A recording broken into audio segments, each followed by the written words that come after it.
and how that looks. So a little bit about my background and training.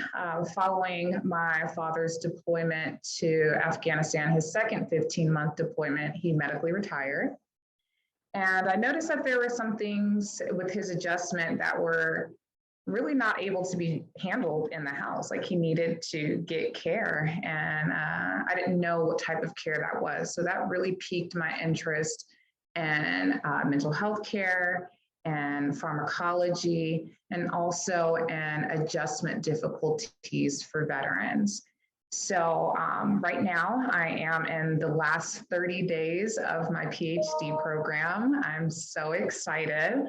I have a background in military psychology, specifically combat psychology, and the psychological consequences of killing in war. And so June is PTSD Awareness Month. So I originally wanted to come and talk to you all about PTSD, but Ms. Kathy was like, no, we've got to have it leader oriented. So what I'd like to talk with you all about and have a dialogue with you all about is what trauma can do to a person's workplace employment, their satisfaction at work, and how you as a leader can help support employee wellness with some more information about stressors in the workplace, early warning signs, late warning signs, and hopefully make you all feel more equipped with addressing different issues that can come up in the workplace. So I'll be doing a brief overview, I'll be sharing some information, and then we're going to be doing some role playing at the end. How does that sound? Sounds good? Okay, well, I'm going to go ahead and share my screen with you all.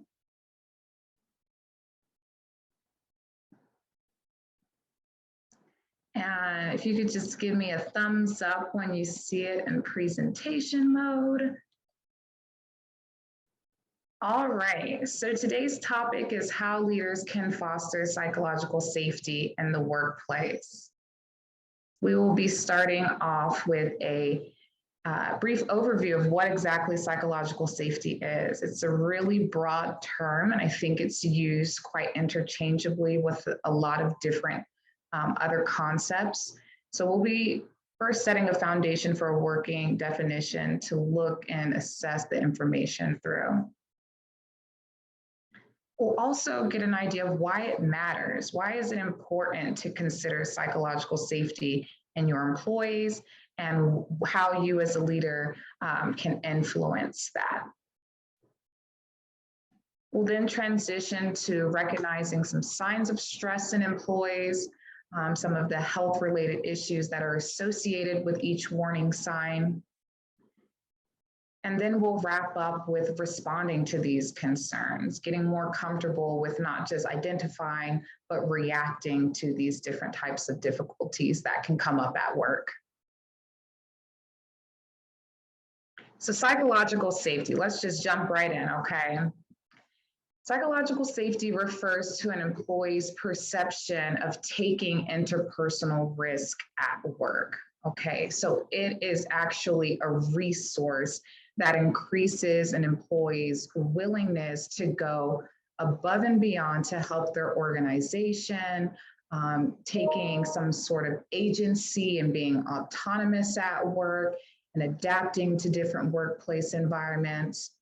And it also encompasses a person's comfort level with expressing their lived experiences, their opinions, and concerns about things that might be happening in the workplace, and ideas about work-related issues.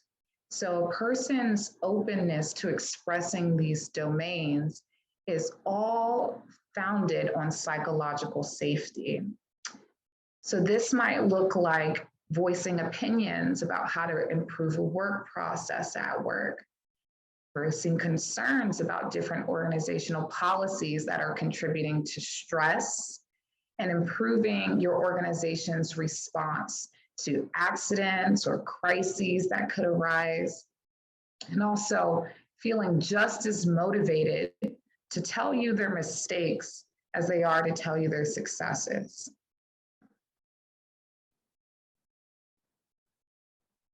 So Gong et al., and there's a lot of research on this, but I really love Gong, his approach to this, okay? He talks a lot about how employees who have a felt sense of psychological safety are more likely to be productive. Those are going to be your employees that are proactive in responding to situations. Those are your employees that get things done ahead of time. They're noticing different discrepancies in information. They're bringing up concerns with you, and they're problem solving without any type of provocation or direct, momentum from you. Number two is engagement. Gong talks a lot about how employees who feel psychologically safe are more likely to information share. They want to ask their coworkers, what does this mean? I saw this, but I don't understand this. Can you help me?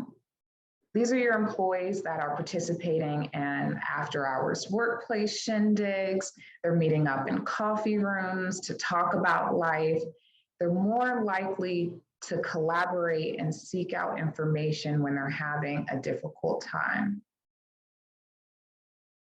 And then creativity.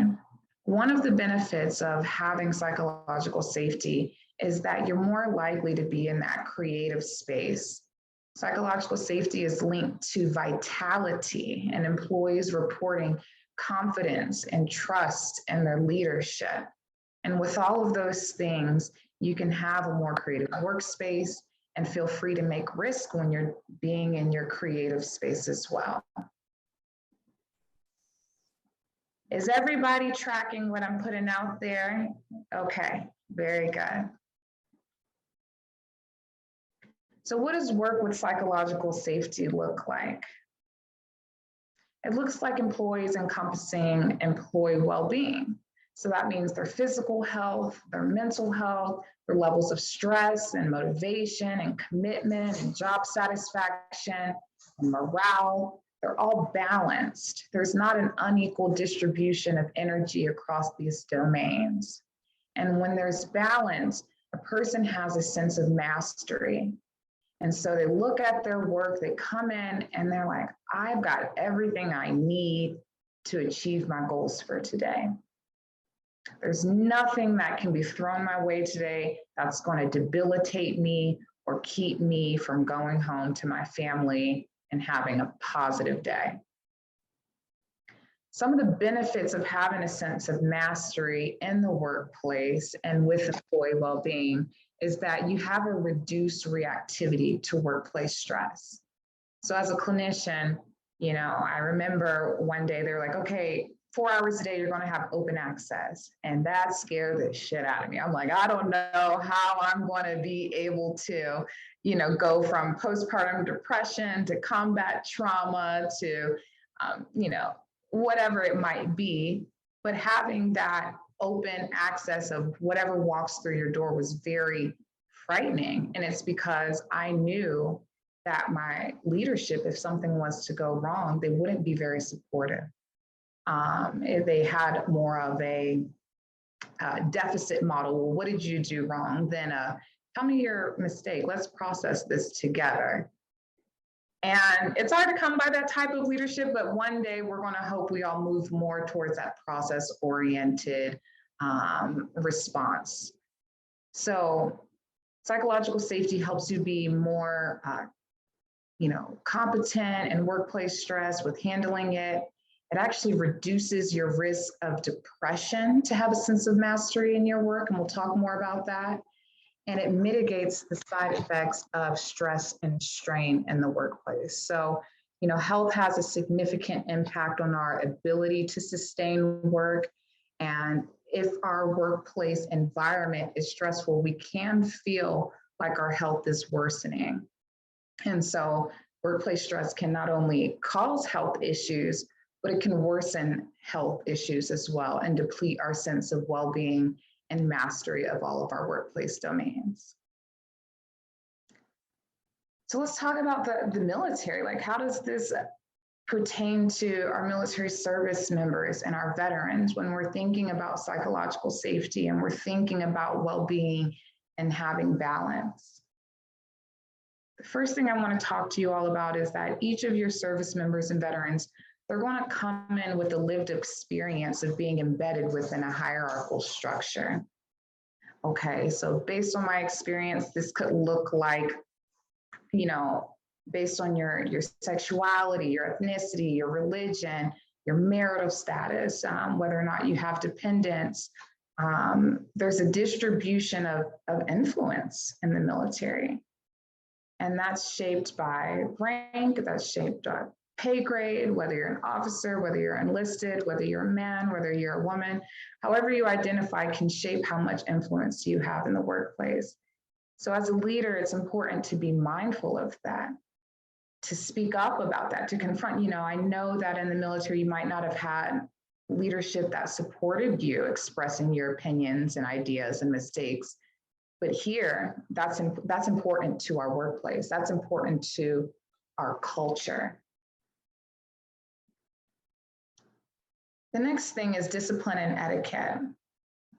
And so there's a lot of information about discipline and etiquette within the military, but what we're going to talk about is that orderly conduct that's drilled into you with repetitive, habitual practices until a behavior becomes a habit. And in the military, that type of approach is very helpful because you want to have a high reactivity to domains. You don't want to have to think twice when your life or the life of other service members is in limbo. So it's necessary for not only habitual practices, but also to reduce confusion in the workplace. But this type of habitual behavior can be very harmful towards psychological safety. And others might fear being individualistic. They might have a fear of being targeted or having a poor performance evaluation based on their individuality and creativity and going off the cuffs at work. And so when we talk about psychological safety, we really want to keep in mind that in your workplace, there's not a punishment for being who you are. There's not going to be any type of retaliation for making mistakes. This is a professional growth opportunity, and every day employees are striving to become a better version of themselves. And no one's perfect. We are going to make mistakes at work. So when your employees are free of fears and concerns about expressing their opinions and spending a lot of mental energy trying to perceive the cost of speaking up, that's when you know that you've established a level of psychological safety in the workplace. So I want to open this up, spend about a minute and get an idea of what being safe at work matters to you. Like, what do you need in order to feel safe at work? And that could be physical or emotional.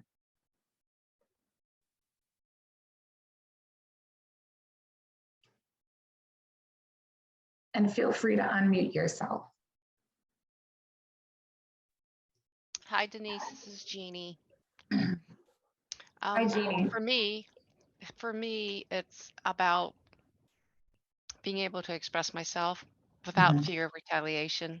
And you have that a lot in today's workplace, even though everybody says, "Oh, well, I'm not like that anymore. We do that," but the culture that they've developed in a workplace has not changed, and they've changed little by little. It takes time to change that, but there's no safe place. Like, I worked in the mortgage industry, so right now mortgages are on the interest rates are on the rise. Mortgages are far and few in between. So what's happening is lenders are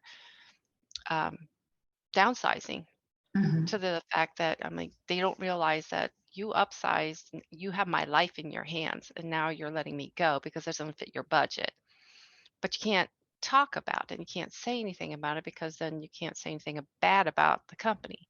So an employee's well-being is like huge for me.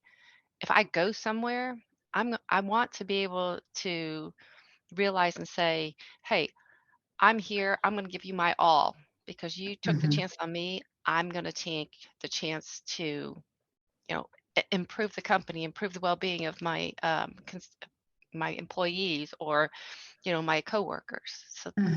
that's huge for me, being able to Yeah. speak my mind without retaliation. So it sounds like, based on what you've just shared, Jeannie, is that without that safety, you were noticing, okay, my stress levels are on the rise. I'm less motivated to get these things done.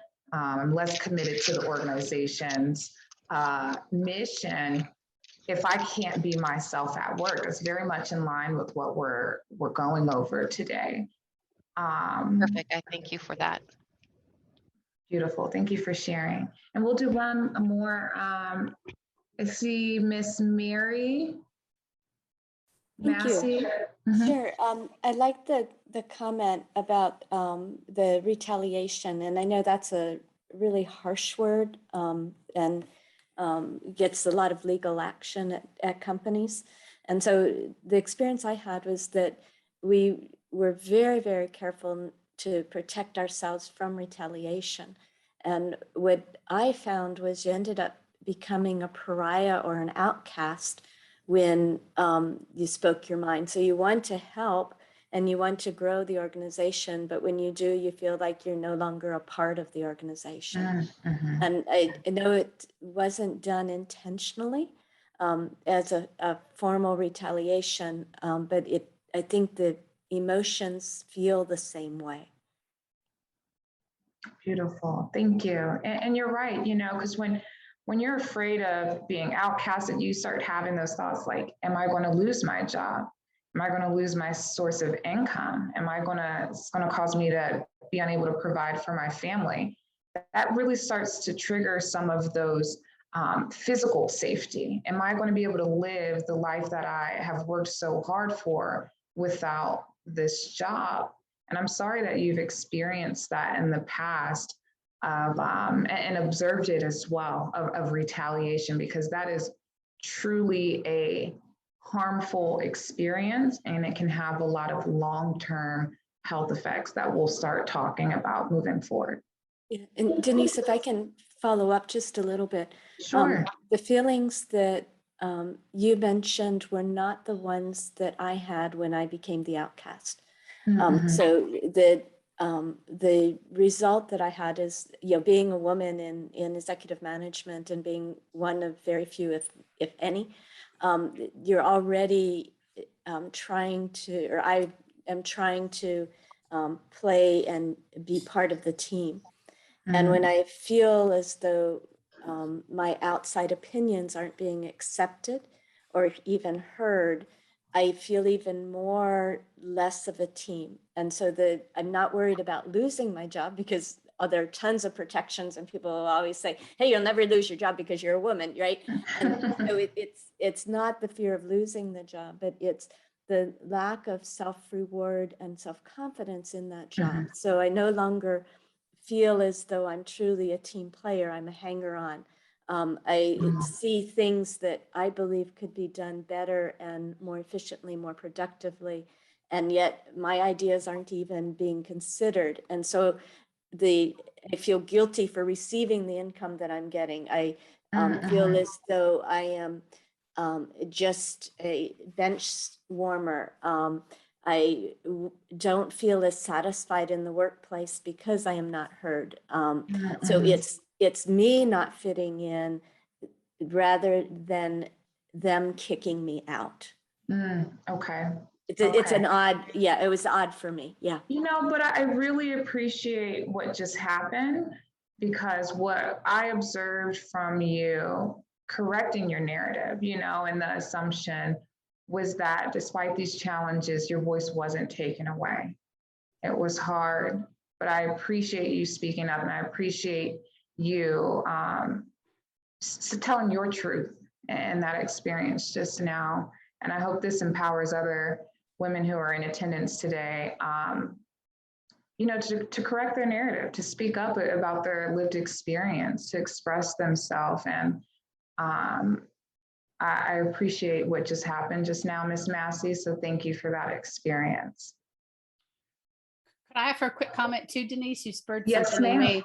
me, and that is that when we are change agents in an organization, it's really even, I think, more important to have that psychological safety, because most people resist change because it means more work, or it means a new way of thinking, or they just flat out don't want to do it.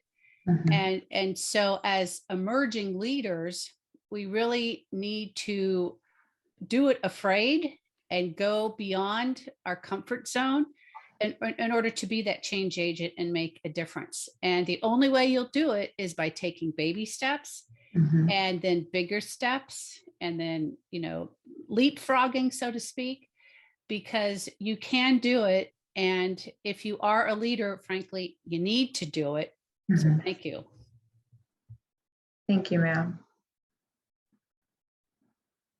All right, let's see if this is still working for me. So employee well-being, we've talked about the different domains, mental health, physical health, stress, motivation, morale, commitment, job satisfaction, and climate. And our role as dynamic leaders is to prevent and reduce workplace stress, as well as enhance the well-being of our staff, and make sure that there's a balance. And when we're noticing that there isn't a balance, jumping in there. So fully equipped leaders, they have the skills that they need and the knowledge that they need to take action. Instead of being a fly on the wall and watching things unfold, they're managing well-being, they're managing performance, just like they're managing productivity and task. So why does this matter? Poor health in the United States costs about $1 trillion in loss due to people not showing up to work because of health issues, calling out of work, missing things at work. And we'll talk a little bit more about that. So different errors at work can lead to a loss, and a financial loss that is pretty significant. It's important because most adults spend a quarter to a third of their waking life at work. I'm sure we all know that person that's up at 4 or 5 and getting home at 7 or 8 o'clock at night. That was my mom. She would, even when she had the best duty stations where you could show up at 9, she was still there at 6 a.m. and would come home around 6 p.m. or 7 o'clock at night, cook dinner, go to bed. And I reflect on that, like that is not a quality of life for 20 years. Attitude. In the past, we've been focused on making sure people aren't sick, but we're not focusing on actually making sure people have the optimal level of health, that they don't just have a baseline, but they have some in the surplus of well-being. They have positive feelings, that they feel joy, they feel fulfilled. And so we'll talk a little bit about how to recognize when your employee is struggling and could benefit from support right now. So if you could use the chat to kind of drop in your ideas about how you notice now that your employee is struggling. What are some key signs that you see? And I want to say this as well. When we're talking about struggling, we're talking about a person who's going to work and they're seeing barriers. They're seeing many factors that could interfere with their goal achievement and their ability to have a sense of mastery at work.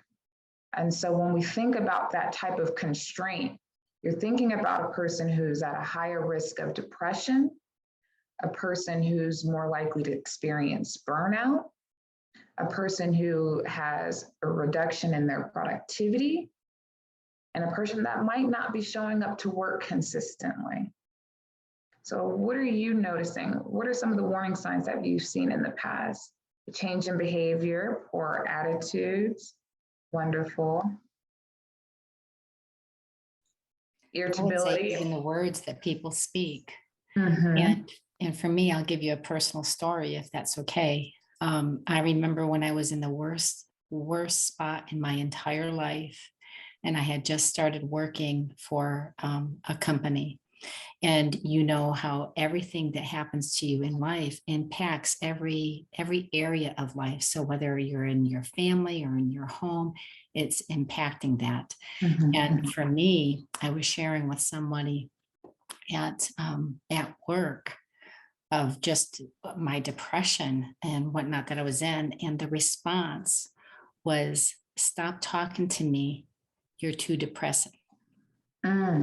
So, we didn't have a culture, an environment there at all for helping, one another.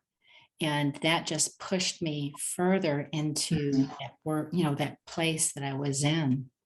So for me, what I see is words. So I really try to hone in on how people speak and the words that they're sharing to know kind of where they're at in life, really. So. Wonderful. Thank you for sharing. And we'll talk a little bit more about that in the following slides.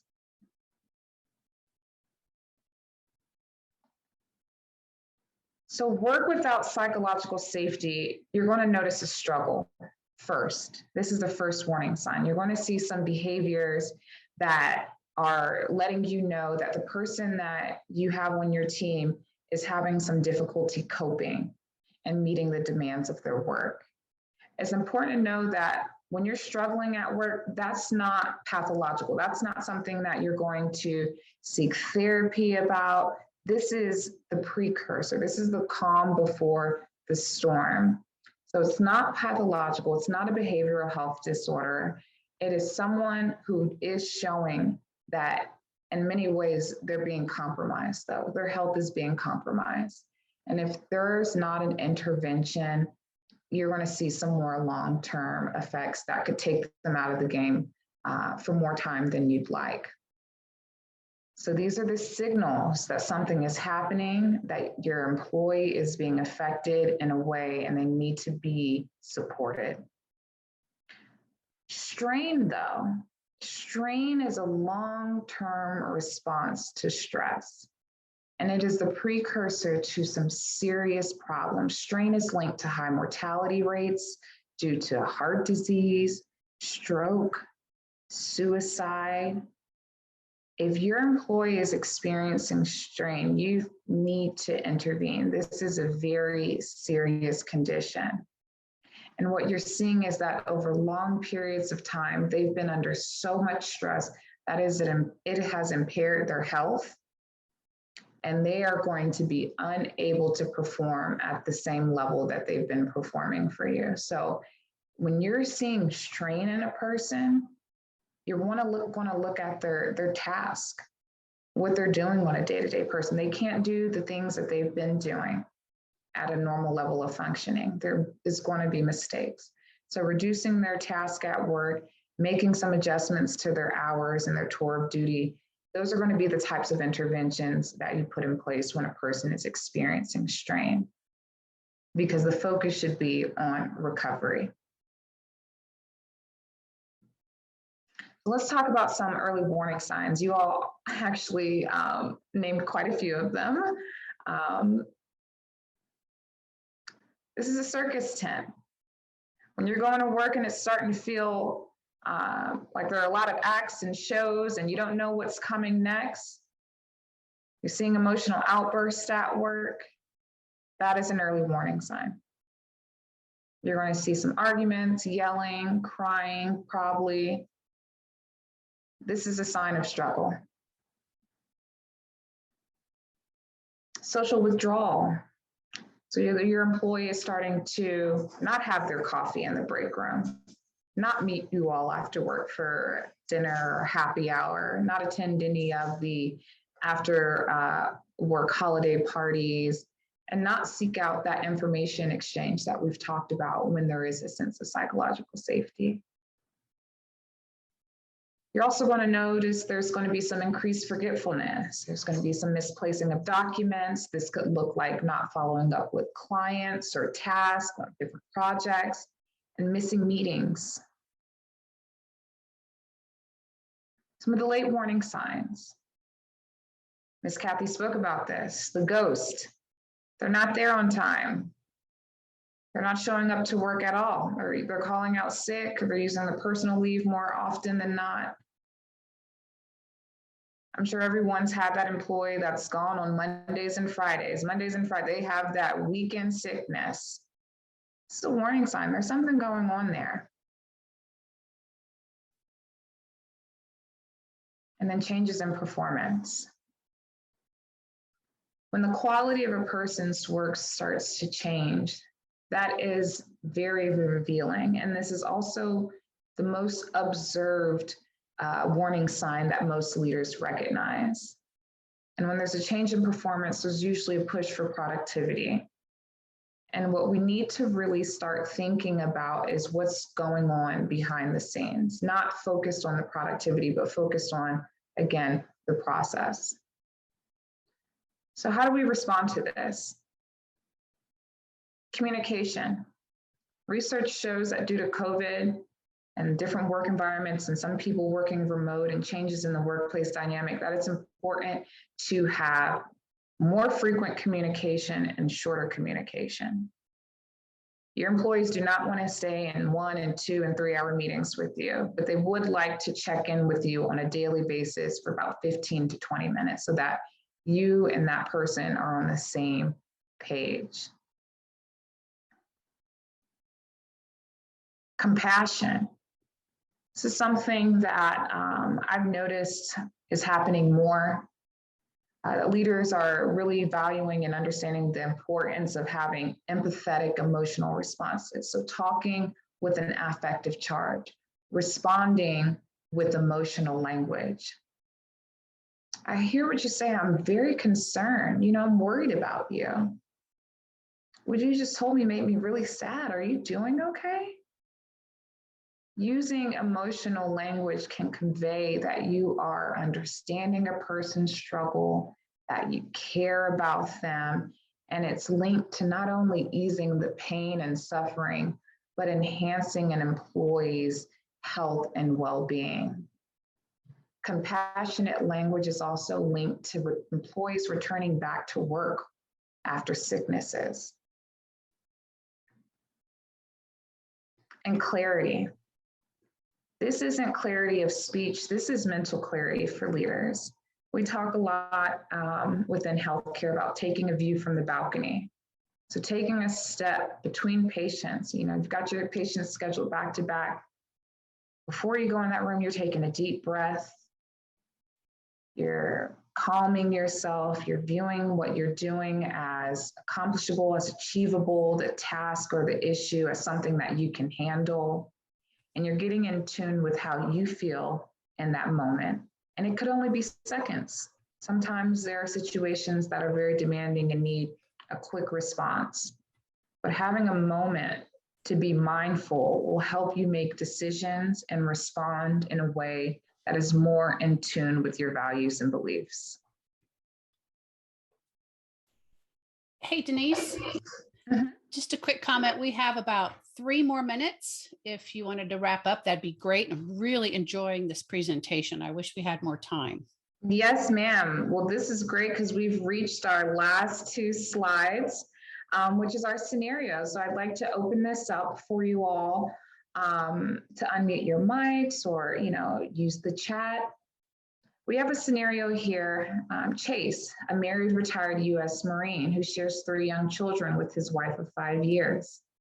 He's been your go-to guy in accounting and it has been 4 weeks since he tested positive for COVID. You're noticing since his return back to the office, he's been late to work, leaving early, and standoffish with others. While heating up his lunch in the break room, you hear him shout at another coworker, "I need 6 feet." What are the warning signs that you're recognizing in this scenario? You can use the chat to respond to that.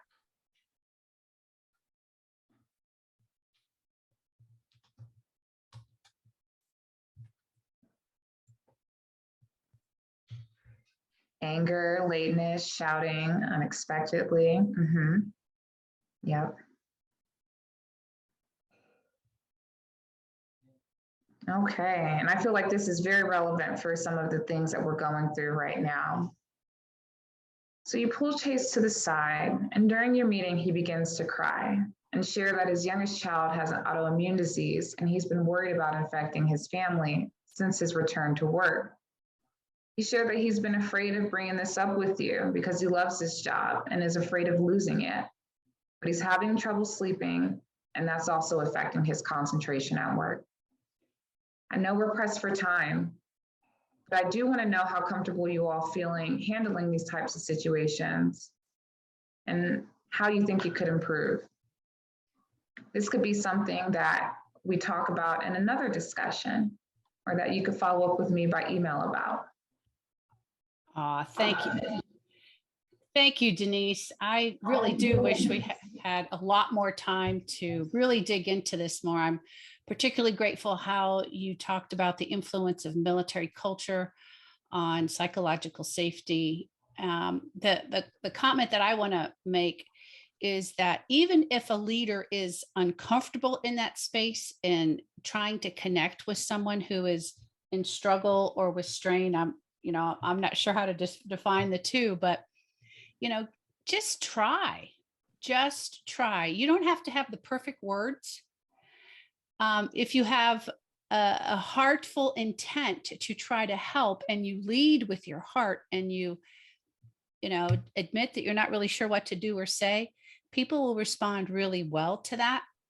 And I encourage you to get involved and to feel uncomfortable to help that person through their crisis. Denise, is that okay with you, the way I frame that? Absolutely. You're tapping into those 3 C's, that communication piece and the compassion. Having very emotionally focused language is very important for employee well-being. When you're telling an employee, I don't know how to respond to this, that's very vulnerable. And you're letting them know and giving them permission as well to be vulnerable with you and to open up about what they're going through. Because I think at the end of the day, really what most of us are just looking for connection and compassion.